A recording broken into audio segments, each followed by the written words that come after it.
विद्यते हृदय ग्रंथि छिद्यन्ते सर्व संशया क्षीयन्ते चस्य कर्माणि तस्मिन् दृष्टे परावरे।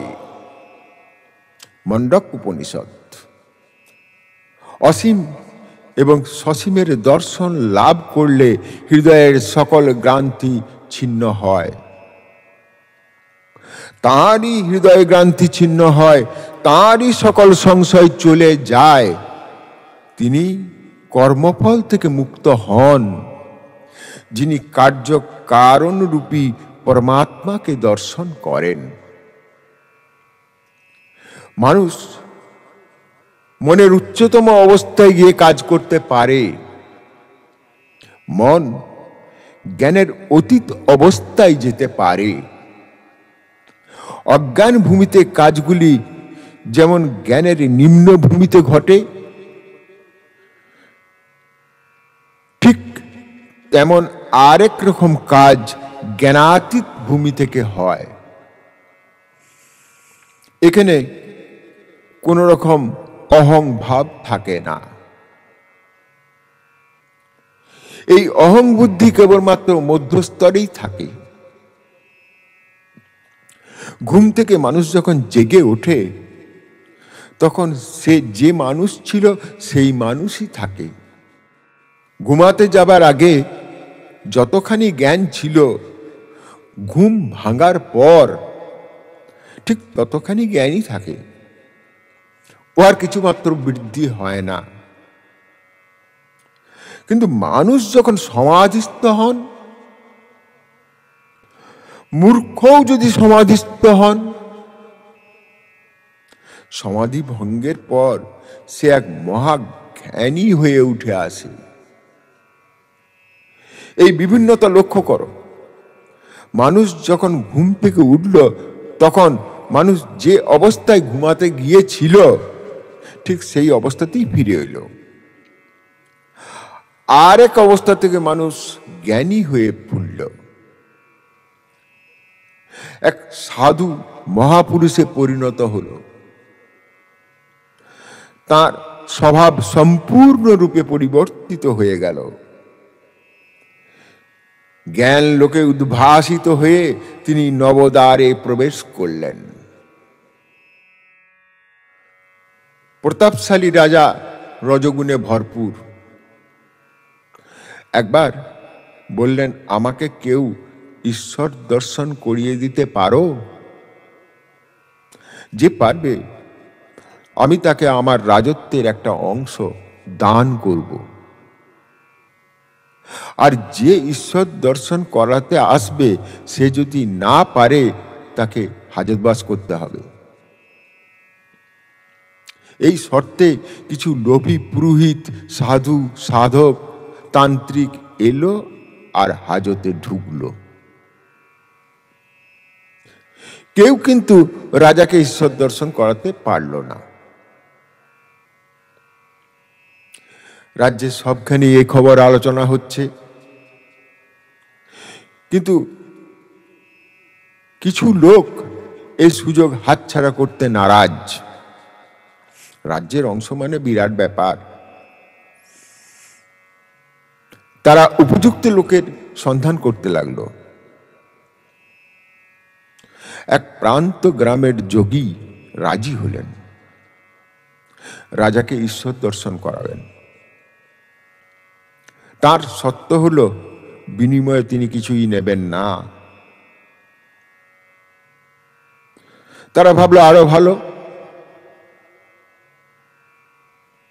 সবাই সতর্ক করে দিল, না পারলে হাজতবাস। যোগী বললেন, আমার কাছে হাজতে থাকা আর মুক্ত থাকা একই ব্যাপার। রাজার কাছে তাকে সবাই মিলে নিয়ে গেল। রাজার লোকজন যোগীকে শাস্তির কথা জানিয়ে দিল। সব জেনেও যোগী রাজার কাছে গেলেন। রাজার সামনে বসে এক ঘটি দুধ চাইলেন। সঙ্গে সঙ্গে দুধ এলো। যোগী দুধের ঘটিতে একটি আঙুল ডোবান আর আঙুলটি তুলে নিরীক্ষণ করেন, কি যেন খুঁজছেন। এরকম বার কয়েক করায় রাজা বললেন, এ কি করছেন? যোগী বলছেন, শুনেছি দুধের মধ্যে ঘি থাকে, তাই ঘি খুঁজছি। রাজা ধমক দিয়ে বললেন, আপনার মতো বোকা দেখিনি। ঘি কি এমনি পাওয়া যায়? দুধ জাল দিতে হয়, তারপর মাখন তুলতে হয়, ওই মাখন মন্থন করে আবার জাল দিলে তবে ঘি পাওয়া যায়। এ কথা আমিই তো বলছিলাম। আগে শরণ মনন সাধন ভোজন, তারপর ঈশ্বর দর্শন।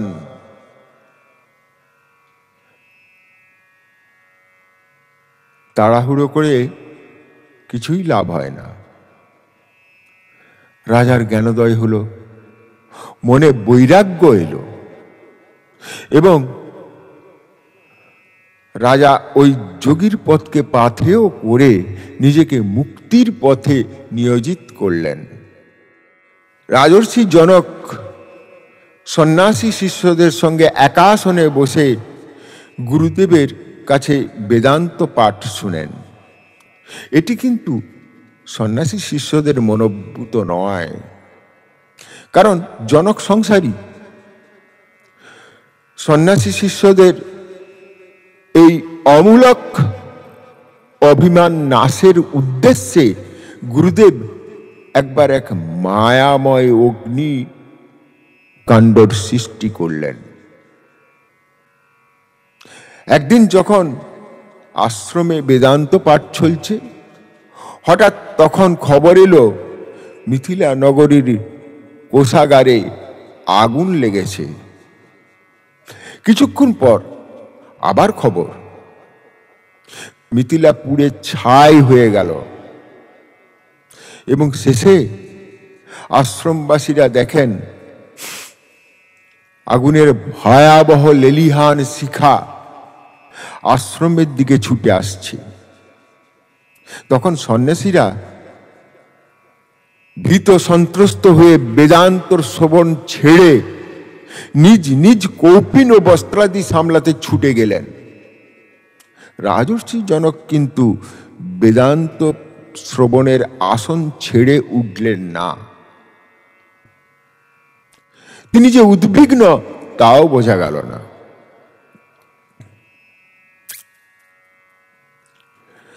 কিছুক্ষণ বাদে আগুন সহজেই নিভে গেল। কৌতূহলী সাধুদের জনক স্থির কণ্ঠে উত্তর দিলেন, মিথিলায়ং প্রদধ্যায়ং ন মে দহতি কিঞ্চন। মিথিলা নগরী পুড়ে ছাই হয়ে গেলেও আমার কিছু পুড়ে যায় না। দেখো, যে রাজ্যের জন্য তিনি প্রাণপাত পরিশ্রম করেন, তথাপি তার প্রতি বিন্দুমাত্র আসক্তি নাই। তিনি শুধুমাত্র কর্তব্য বুদ্ধিতেই রাজ্য পালন করেন। সর্বত্যাগী সন্ন্যাসীরা নিজেদের সামান্য কৌপিনের মায়া ত্যাগ করতে পারে না, আর জনক রাজা অতি সহজেই তার রাজ্যের মায়া ত্যাগ করলেন। গুরুদেব এইভাবে সন্ন্যাসীদের কাছে প্রমাণ করে দিলেন যে জনকের প্রজ্ঞা ও নিরাসক্তি সন্ন্যাসীদের মধ্যেও দুর্লভ। এই বেদান্ত মহাসাগরে একজন প্রকৃত যোগী, একজন নাস্তিক, এমনকি একজন বিধর্মীর সঙ্গে সহাবস্থান করতে পারে। শুধু তাই নয়, আমরা সকলেই সর্বশক্তিমান ঈশ্বরের সন্তান, এই বোধ তখন আসে।